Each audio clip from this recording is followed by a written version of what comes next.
And they're off of the James F. Lewis Stakes. Dalton fast away from the gate. Singlino is there, and Legamo on the outside firing up. Kenny Had a Notion is fourth in between, and No Sense in fifth of the inside. A break of 2 more lengths. Fearless Fly. Here's Airport to the back of the pack, and Texas Basin outkicked by the speed up ahead.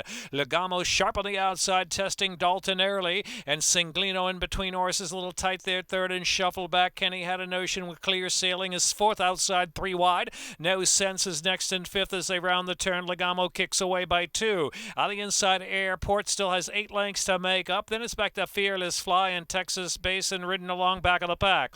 Coming to the top of the stretch, above a quarter of a mile left to go. Legamo fighting on from Dalton. At the inside, No Sense just in behind him. No Sense has a bit of run, just going to ankle to the outside now, out in the clear, into the stretch now, and Dalton's willing to fight back for more. Dalton's claimed that lead. No Sense on the outside, charging in Legamo third with a furlong left to go. No Sense and Trevor McCarthy just in front from Dalton with a 16th left to go. It's No Sense in the James F. Lewis Stakes. No Sense pulling away length and a half at the finish from Dalton. Third to be Legamo, and then Texas Basin from last, and Airport.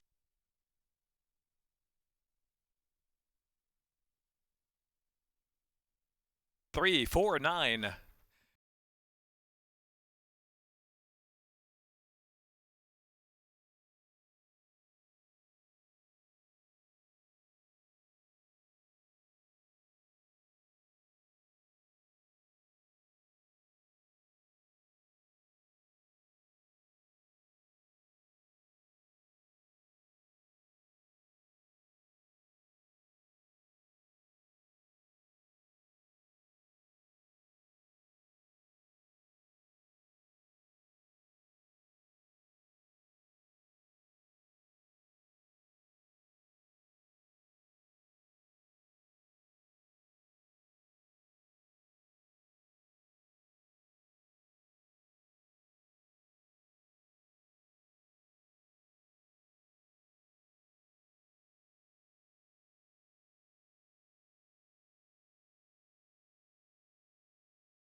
Well, No Sense wins the James F. Lewis III Stakes in style, and very pleased to be joined by winning jockey Trevor McCarthy.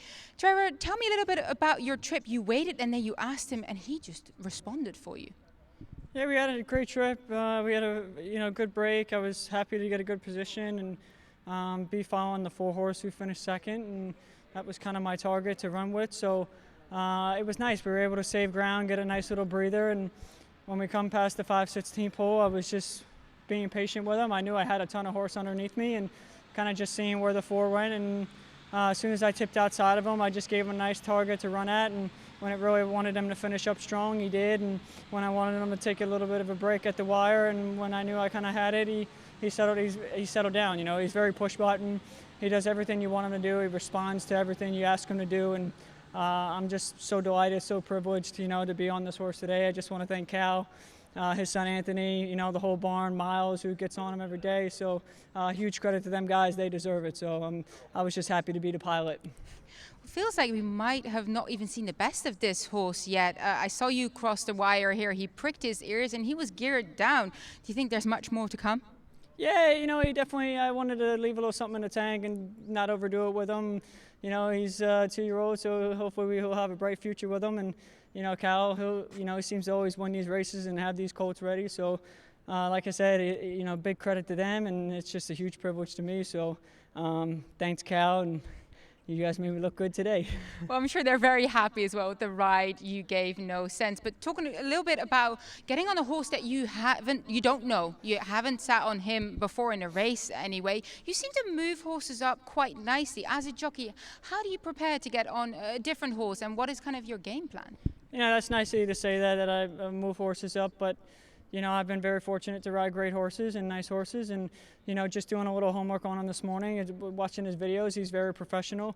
The time he did get beat, he got beat to a good horse. So, and he's been running against some really strong horses as well. So, I was really kind of excited going into the race today because I knew I had a good horse underneath me.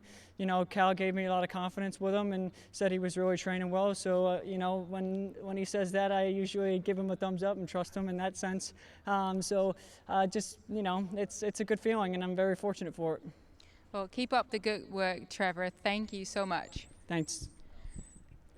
Excuse me. No sense here for the Cal Lynch Bond, who certainly has a fair few nice 2-year-olds. Keep up the good work, everyone.